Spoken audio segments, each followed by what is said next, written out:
À l'orée de ce second trimestre de l'année 2023, les engagés du bonheur honorent leur rendez-vous de tous les vendredis à l'Hôtel Soleil d'Afrique de Parakou, dans l'optique de se développer et de demeurer toujours dans la formation continue.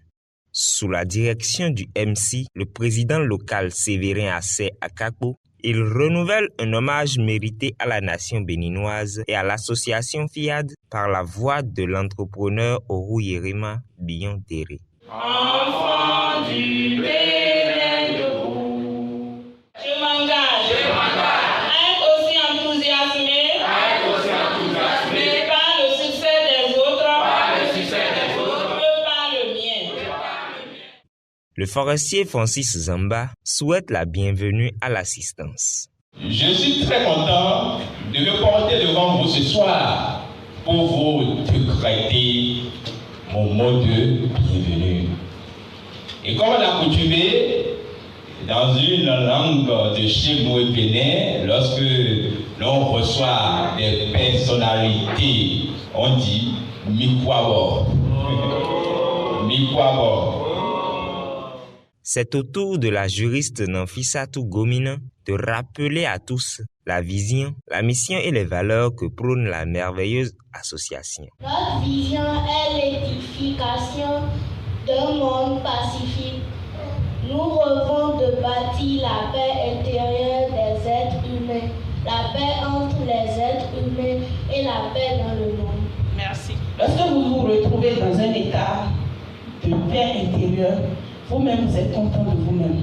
C'est un état qui conditionne tous les bons. Je dirais même que c'est le chemin par excellence du bonheur. Notre mission est de forger le caractère des êtres humains par la formation continue. Les valeurs de notre association résident en 6 points. La foi en Dieu et en l'être humain, la fraternité universelle, l'égalité entre les êtres humains, l'obligation pour l'autorité de s'appuyer sur la loi et non sur l'arbitraire, la noblesse de servir l'humanité, le pouvoir de l'amour et de la connaissance. Pour la première exhortation, la proviseure du lycée des jeunes filles du Borgoué de la Liborie, Madame Nathalie Aïmanvo, nous exhorte à fuir la procrastination. Je m'engage à penser seulement ce qu'il y a de meilleur, à travailler seulement pour le meilleur et à m'attendre au meilleur. Je m'engage à tellement me consacrer à mon développement personnel qu'il ne me reste plus du temps pour critiquer les autres. Lorsqu'on se réfère à ces 2 points, est-ce qu'on a encore le temps de procrastiner, de perdre son temps, de rejeter tout au calendrier grec, de dire demain je vais faire ci, demain je vais faire ça, oh Dieu est bon, Dieu va le faire, l'heure de Dieu est le meilleur, etc., etc. En faisant cela, est-ce que nous nous consacrons véritablement à notre développement personnel? Je ne crois pas. À sa suite, l'enseignant bienvenu à Wadé nous tient en haleine et nous parle du retard. Un constat général se dégage à notre rencontre de vendredi. Le retard a commencé par gagner presque tout le monde. Souvent, le temps est mal géré. Les activités que nous menons pour la journée ne sont pas planifiées. Ou bien lorsque le temps est bien géré et planifié, il y a un manque de rigueur. Vous savez, celui qui vient en retard, vous savez, il est stressé au fait. Il va prendre un bon moment de prendre le fil de la rencontre. Et par conséquent, il n'aura pas toutes les informations de la soirée. Or, tu ne sais pas le message que Dieu a pensé ce soir.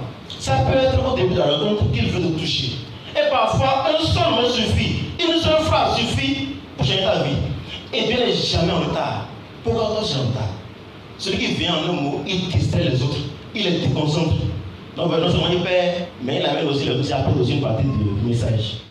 Le thème à présenter est le super pouvoir de l'homme. Et pour cette tâche, l'honneur est donné au docteur Jonas Tassundo. La différence entre l'homme et les autres créatures, c'est la parole. On dit souvent au commencement était la parole était avec Dieu et la parole était Dieu.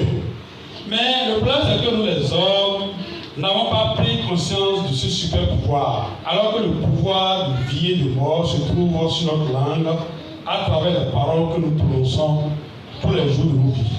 La parole est un couteau à tout tranchant. Pour ceux qui connaissent Thomas Edison, celui qui a fabriqué l'ampoule, quand il a commencé l'école, Déjà, on l'envoyait à la maison en lui donnant une lettre, les enseignants. Et il a écrit dans cette lettre qu'il est un élève taré, qui ne connaissait rien. Mais par la parole, sa maman, au lieu de dire exactement ce qui était dans la lettre, a renversé cette lettre-là, a dit le contraire de ce que la lettre disait, en disant à cet enfant-là que les enseignants disent que tu es tellement intelligent que tu ne peux pas rester parmi les autres. Il te faut des cours spéciaux. C'est pourquoi les enseignants t'ont renvoyé à la maison pour que je m'occupe spécialement de toi. Et c'est ce mensonge, cette façon de parler de la maman qui a fait de cet enfant un des plus grands inventeurs du monde. Voilà comment l'utilisation de la parole peut changer la destinée d'un être humain, en bien ou en mal, selon comment on utilise cette parole-là. Quand une femme est enceinte, elle dit quoi sur sa grossesse? Nous devons faire attention à ce qui sort de notre bouche. Avant de contribuer, il prête oreille attentive au message de l'enseignant Simplice Lokonhondé. C'est le moment pour que chacun de nous puisse envoyer le message à Dieu. Petit Dieu, ce que je fais là, trop, c'est trop. Maintenant, je vais passer de l'État, je vais passer de CI à CP. Et pour aller à CP, voilà ce que moi, voilà le temps que moi je pourris. Alors Dieu fait ta part. Il est l'heure d'élever les vibrations. Le coach Michael Degbeko et l'ambassadeur Romuald Assogba nous conduisent. Je veux renoncer à tout ce qui est en place. Mon bonheur parfait, ma santé parfaite, ma fécondité, ma prospérité sans fin. J'aime l'argent et l'argent couvre vraiment tout le temps. L'argent est une énergie qui coule et dévoile de moi. L'argent a plus de moi, sous forme tangible. Je suis abondamment nourri d'argent. C'est par un concours circonstanciel que j'ai appris l'association. Cela m'a intéressé et je me suis attiré immédiatement parce qu'il y a certaines réalités que j'ai vécues et que à travers tout ce que les uns et les autres viennent de dire m'ont piqué intérieurement et ça m'a fait beaucoup de paix, ça m'a donné beaucoup de paix. Le conseil que j'ai à donner à ceux-là qui sont nos enfants, nos petits frères, ils doivent écouter consciencieusement tout ce qu'on vient de dire ici. C'est tellement intéressant que ça leur permettra de ne plus vivre ce que nous, leurs pères, nous avons vécu. Ça vous permettra de vous libérer très tôt et d'avoir une vie féconde. Je vous remercie. Désormais conscients du super pouvoir en eux, ils se séparent joyeux et descendent au restaurant pour le cocktail.